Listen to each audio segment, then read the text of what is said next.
حکمت عملی کا استعمال۔ حکمت عملی کا مطلب یہ ہے کہ جب آپ عقیدے پر محنت کریں گے، اپنے آپ پر، بچوں پر، گھر والوں پر، پھر اس کے بعد آپ مل کر رہیں گے جماعت کی شکل میں، پھر آپ صبر بھی کریں گے، تو یہ ساری چیزیں داخلی ہیں۔ پھر آپ دعوت بھی دیں گے، جب دعوت دیں گے نا تو پھر حکمت کے ساتھ چلنا ہوگا۔ حکمت عملی کا مطلب یہ ہے کہ پوری عقل مندی اور بصیرت اور غور و فکر اور سوچ و بچار کے ساتھ یہ دیکھنا ہے کہ ہم کس مرحلے میں ہیں، ہم نے کیا کرنا ہے۔ جیسے آپ نے پہلے سری دعوت دی خفیہ،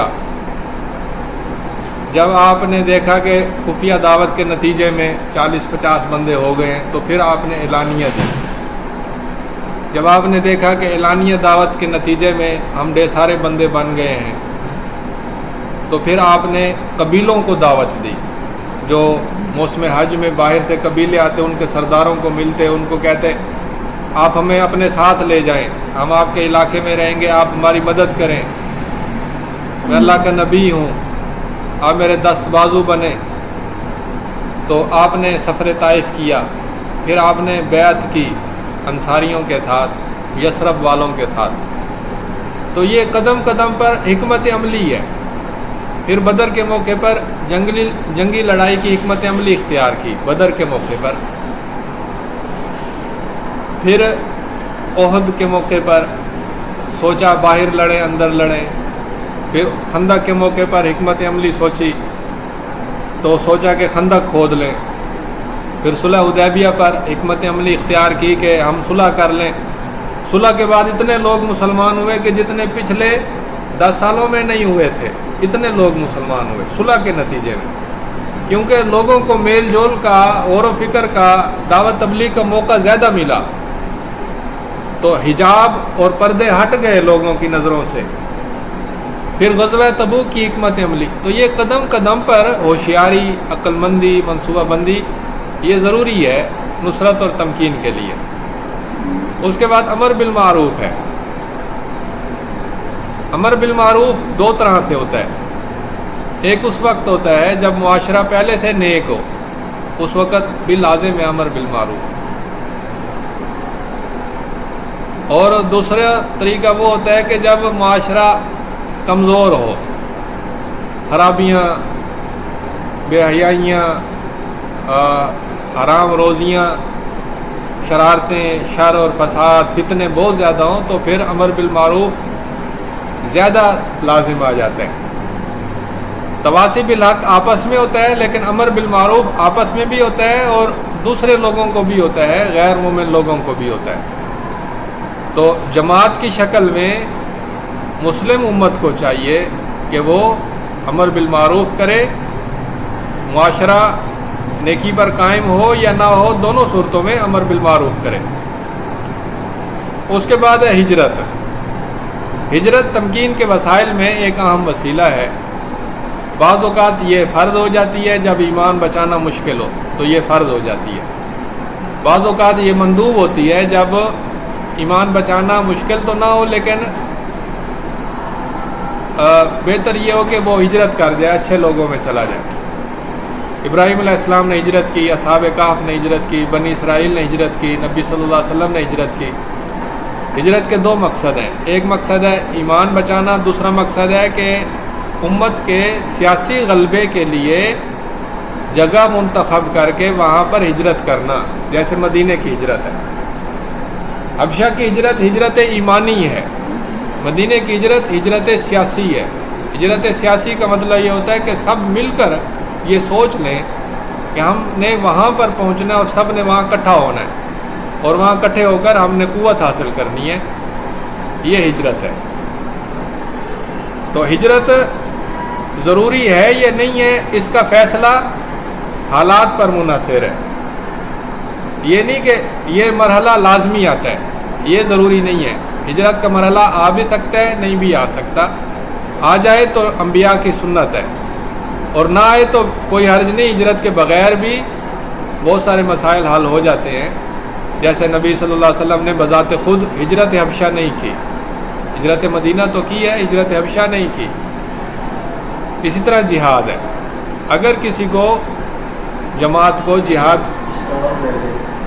اشکال ہے، ایک علمی اشکال ہے چھوٹا سا ہے کہ حدیث میں آتا ہے کہ فتح مکہ کے بعد ہجرت ختم ہو گئی ہے. یہ حدیث میں آتا ہے لا ہجرت بعد الفتح، لیکن یہ ایک خاص موقع محل کے لیے تھا کہ پہلے جو مکہ سے مدینہ ہجرت ہوتی تھی وہ ختم ہوئی ہے. یہ نہیں کہ ہمیشہ کے لیے ختم ہو گئی، کسی نہ کسی موڑ پر امت کو ہجرت کی ضرورت پیش آ سکتی ہے. تو جہاد کا جب مرحلہ آ جائے تو جہاد کے نتیجے میں اللہ تعالیٰ تمکین لازماً نصیب فرماتے ہیں. جہاد تمکین کے وسائل میں سب سے بڑا وسیلہ ہے، اور جہاد کا حکم قرآن میں تواتر کے ساتھ ہے. حدیث شریف میں بڑے لمبے چوڑے باب ہیں، کتاب الجہاد، کتاب السیر، کتاب المغازی، اور اس کی بے شمار فضیلتیں ہیں. جہاد کا مقصد ہے مسلمانوں کو بچانا، فتنے کو ختم کرنا، دشمنان دین کی شوکت کو توڑنا، معاشرے میں امن قائم کرنا، امت کی اصلاح کرنا، اتحاد اور جماعت کو قائم کرنا. جہاد اس کے وسائل میں سے ایک وسیلہ ہے. جہادی لشکر کی تیاری، جیسے حضرت سلیمان علیہ السلام نے لشکر تیار کیا، اور اسی طرح سے اسلامی فوج کی کمیت اور کیفیت کی تیاری، جیسے اعدوا لهم ما استطعتم من قوة. اسی طرح جہاد اور صنعت گری لازم ملزوم ہے. جیسے حضرت نوح علیہ السلام کی کشتی، اور حضرت داؤد علیہ السلام نے زریں بنائیں، حضرت ذوالقرنین نے ایک بہت بڑی دیوار بنائی، اور لوہے کا حکم قرآن میں نازل ہوا، اور تیر چلانا، تیر تیار کرنا، یہ حدیث شریف میں آتا ہے. تو جہاد اور صنعت گری لازم ہے. اس کے بعد ہے تضرع. نصرت تضرع سے حاصل ہوتی ہے، یعنی اللہ کے سامنے گڑ گڑانا. جیسے نبی صلی اللہ علیہ وسلم بدر کے موقع پر گڑ گڑاتے رہے، ساری رات روتے رہے، اللہ ہماری مدد فرما. حضرت نوح علیہ السلام کی آخری دعا وہ بھی گڑ گڑانے والی ہے. حضرت شعیب علیہ السلام کی دعائیں، اور اللہ بار بار فرماتے ہیں فلولا اذ جاءہم باسنا تضرعوا، اور وما ارسلنا فی قریۃ من نبی الا اخذنا اہلها بالبأساء والضراء لعلهم یضرعون. تو تضرع جہاد سے پہلے بھی ضروری ہے، جہاد کے دوران بھی ضروری ہے، جہاد کے بعد بھی ضروری ہے. اور پھر ہے اقامت دین. اقامت دین کا مطلب ہے کہ امت اور جماعت اور مسلمانوں کا گروہ آپس میں جب رہیں تو اس میں بھی دین کو قائم کریں، انفرادی طور پر بھی تقوی کے حامل ہوں، اجتماعی طور پر بھی دین کو قائم کریں. کیونکہ اللہ کا وعدہ ہے وَلَوْ أَنَّ أَهْلَ الْقُرَىٰ آمَنُوا وَاتَّقَوْا لَفَتَحْنَا عَلَيْهِمْ بَرَكَاتٍ مِّنَ السَّمَاءِ وَالْأَرْضِ. تو یہ اسباب تھے، تمکین کے عوامل تھے. آگے ہے تمکین کے مراتب. 3 مراتب ہیں.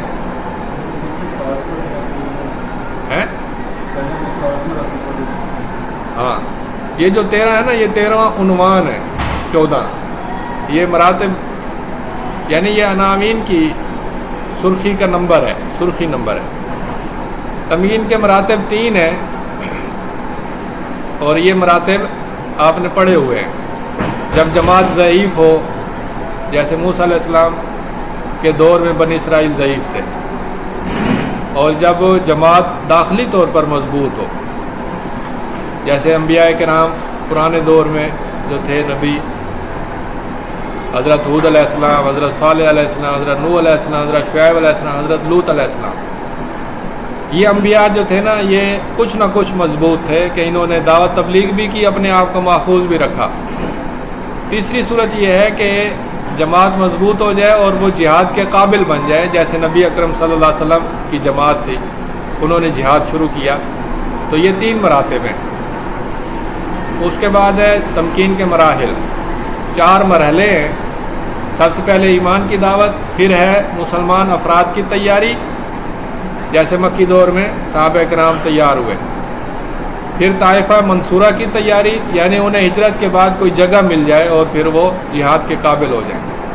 اور پھر ہے مسلم معاشرے کا قیام، یعنی انہیں حکومت مل جائے، تمکین نصیب ہو جائے. یہ 4 مرحلے ہیں. تمکین کی شرطیں 4 ہیں۔ شرط وہ چیز ہوتی ہے جس کے بغیر مشروط کا وجود ممکن نہ ہو۔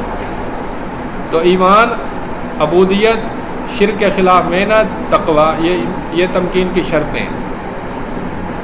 تمکین کے اسباب ہیں، اسباب کے بغیر تمکین نصیب نہیں ہوتی۔ معنوی اسباب ہیں جو آپ نے پہلے پڑھے، وہ سارے معنوی ہیں۔ مادی اسباب یہ ہیں کہ منصوبہ بندی ہو، ادارت ہو، اقتصادی تیاری ہو، میڈیا کی تیاری، سیکورٹی کی تیاری، یہ مادی اسباب ہیں۔ اور تمکین کے جو اہداف ہیں وہ ہیں دولت اسلام کا قیام، نظام اسلامی کا قیام، امر بالمعروف اور نہی عن المنکر کا قیام، اور جہاد فی سبیل اللہ کا قیام۔ اس کے بعد ہے اب ماخذ، تو اس میں سب سے بڑی جو کتاب میرے سامنے تھی وہ تھی عوامل النصر و تمکین فی دعوات المرسلین، احمد بن حمدان الشاعری کی۔ دوسری کتاب ہے فقہ النصر و تمکین فی القرآن المجید، علی محمد صلابی کی۔